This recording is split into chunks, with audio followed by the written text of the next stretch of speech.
Alright, what's up? I got my new hairdo. I recently watched Dear Zachary, a letter to a son about his father. I think that's what it's called. It's one of the most powerful things I've ever seen, whether it's a documentary or a movie. This one's a documentary. Just very, it's deeply moving.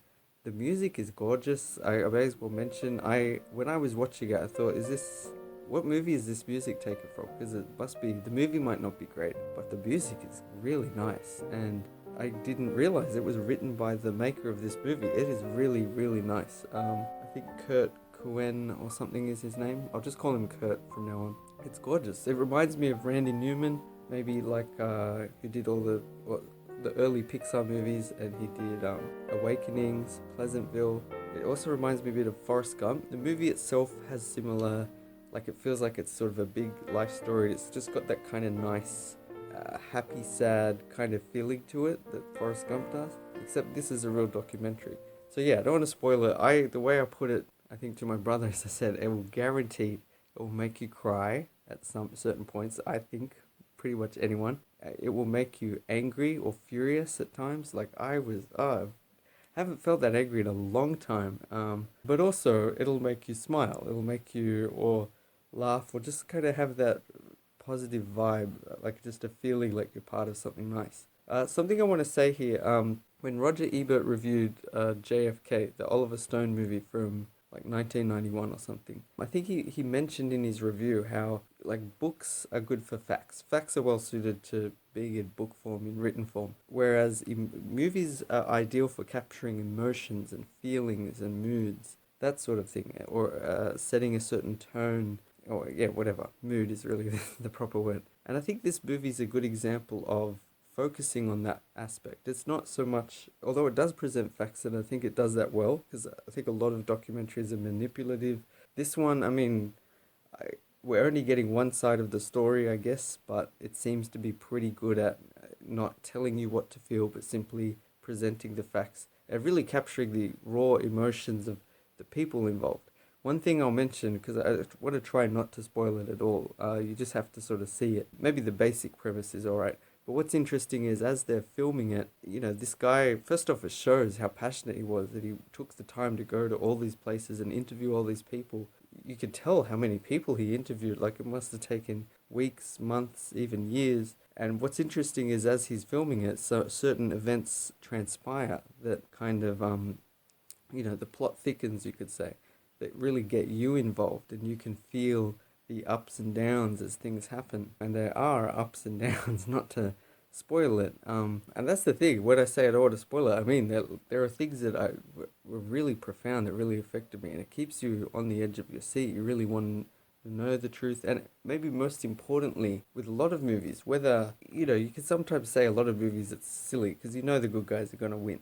There's no real tension, but a good movie will make you feel like, no, don't let that happen, or yes, when you want to really feel like you care about the characters and stuff. In this case, you care about the real people, and that's what's important. The outcome, in some ways, I mean, this is reality, so it's interesting to know the outcome, and that obviously means a lot to the people involved, but it's the fact that you care about them so much that makes it so riveting. Maybe just to give a very basic plot is a man recently passed away.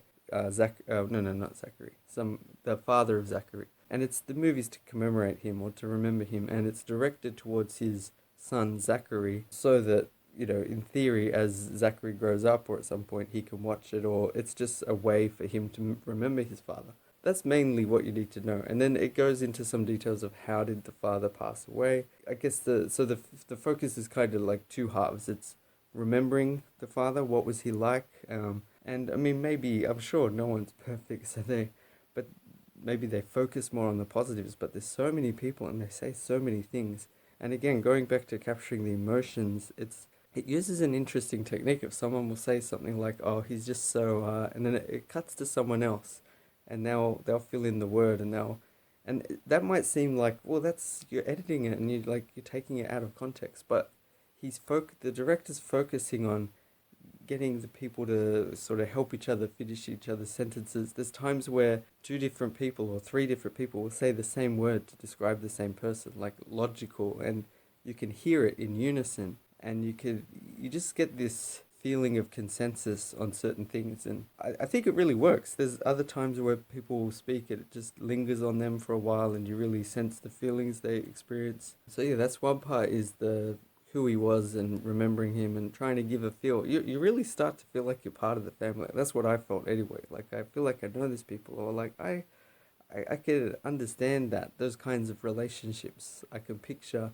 and I can relate to their emotions involved as well. The other side is like sort of going into some more detail about how he died and like what's the follow up is. Well, let's say he was murdered. That's not really a spoiler. So that part's very interesting. That's where some of it I think can get a bit more frustrating, or a bit. That's where there's things happen along the way, I guess. Another thing, without spoiling it, is that you get the impression the director really cares. He's really passionate because he made all this effort. It's well directed. It's really well made. It has some nice stylistic choices. Like there's parts where it'll have like a date or just a certain fact or something, and it's sort of handwritten. It's just a thing that connects things. It's a nice style. It's pretty seamless. Again, there's no, as in the editing is really good between different parts, interviews and then voiceovers. It with the facts, with the events that occur, I think it's pretty good at just getting the facts, and presenting them in a logical way and capturing people's reactions to it, so you could sort of, it's confusing in some ways because there seem to be multiple interviews with the same people. They're wearing different clothes at different times, so you're not always sure if they're reflecting back to years before or that sort of thing. But yeah, in particular towards the end, I mean, there's some parts that are sort of, that's been edited in such a way, or certain sounds have been added to, but it kind of reflects the emotions of the people involved. So it seems very appropriate. It's not telling you to feel that way. I found, for me, it perfectly reflected how I was feeling as well. Much like in a certain kind of movie, it might go into slow motion and you feel like it feels appropriate. Or you might use color.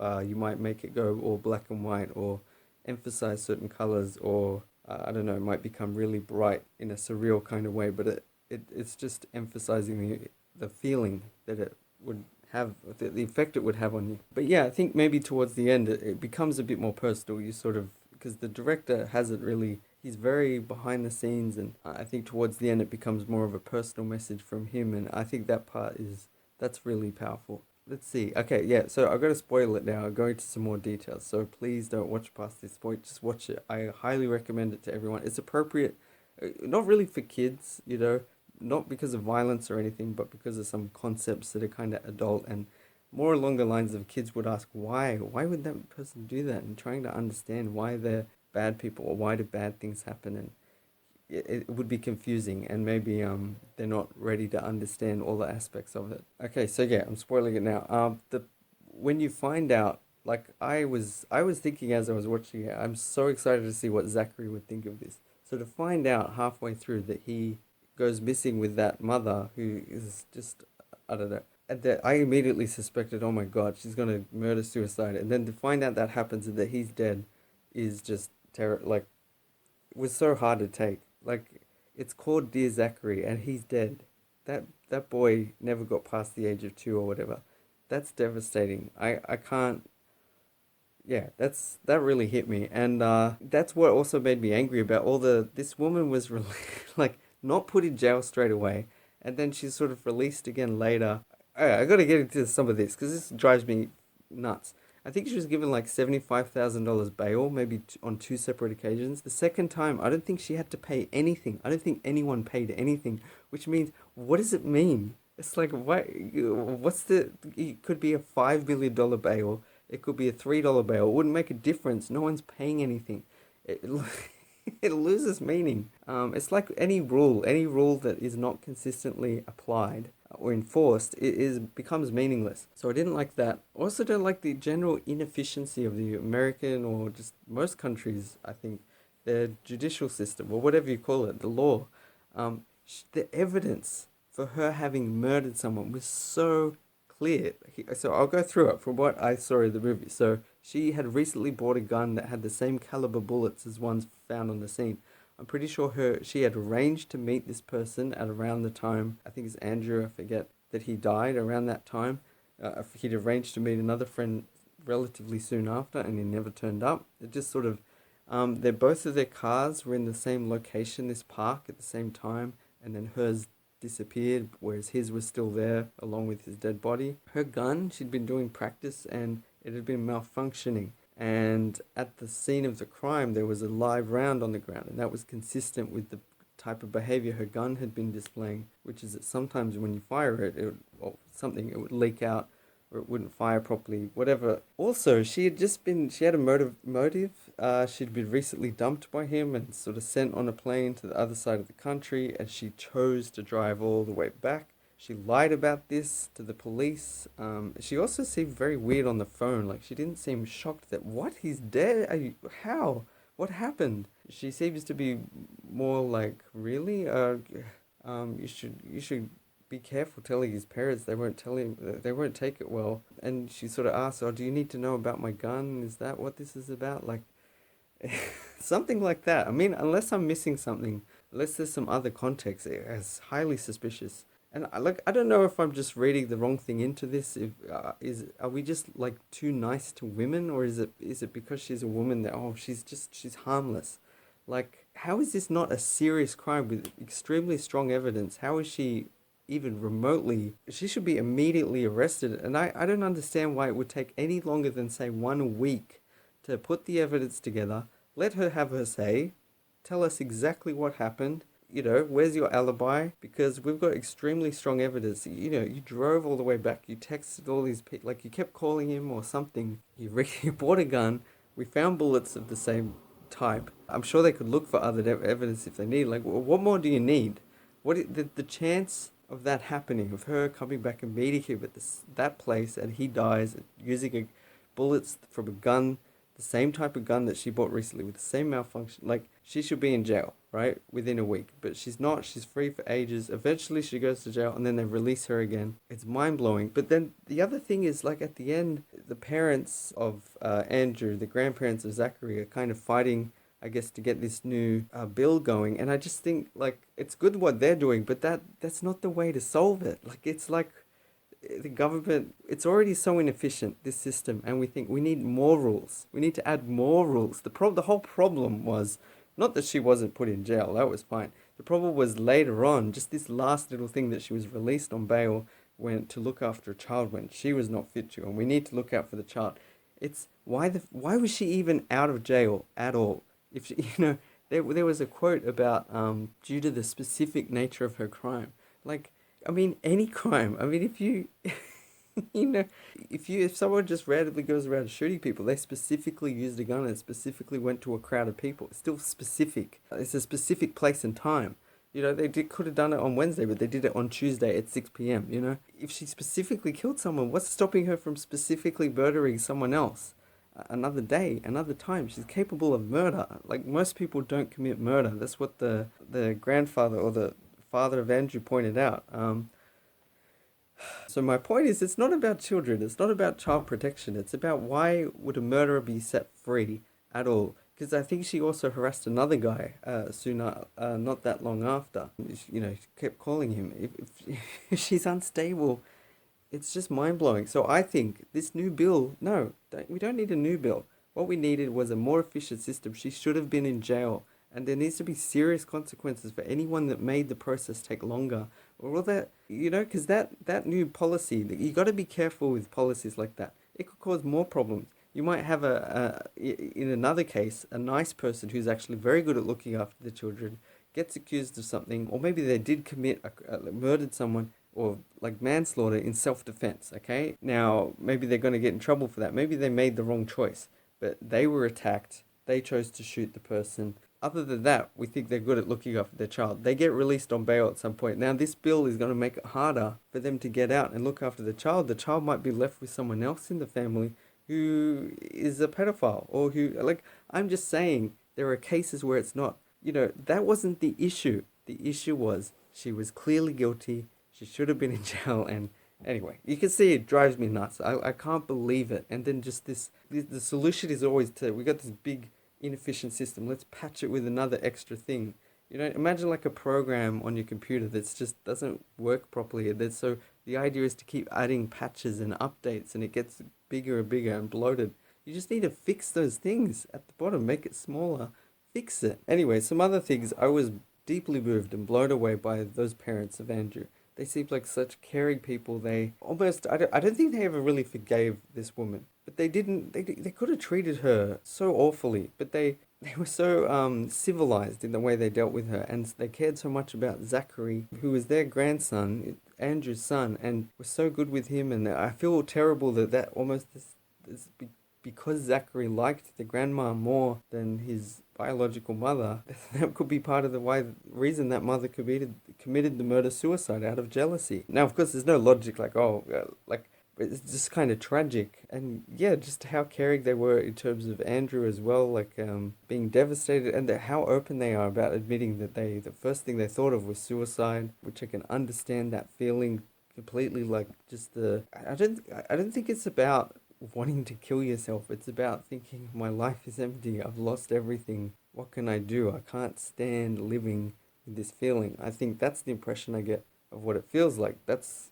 no one wants to, I want to kill myself. It's just to prevent the suffering. So I guess, I don't know, Zachary gives them hope or something else to do in their life. And this movie is just also such an impressive, positive thing for someone to do, to take the time to go around, interview all these people, make a beautiful movie, really well edited, really, it could be so manipulative, it could be so negative, but it presents information in a logical order as it was experienced by these people. I think it even makes this mother, this crazy person, kind of sympathetic in terms of she's a human being, but the sister, she should have been in jail. That's it. And whatever you think of her, she committed murder. She shouldn't have done that.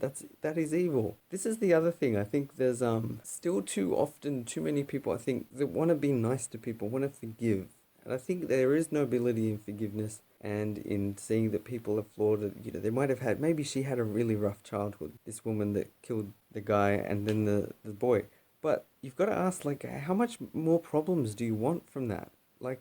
Jail serves the purpose of punishment, which she should have been punished, and it also serves the purpose of protecting society. And the legal system completely failed at doing both of those things in the case of this woman, who these grandparents are so nice and caring. They seem like the nicest people. And this grandfather calls her a bitch, and this bitch, that's how messed up a person she was. That he has to say that. But this is the thing, if she's now committed these crimes, imagine how she's affected that family and what the chances are of some of them growing up and having other issues and being messed up.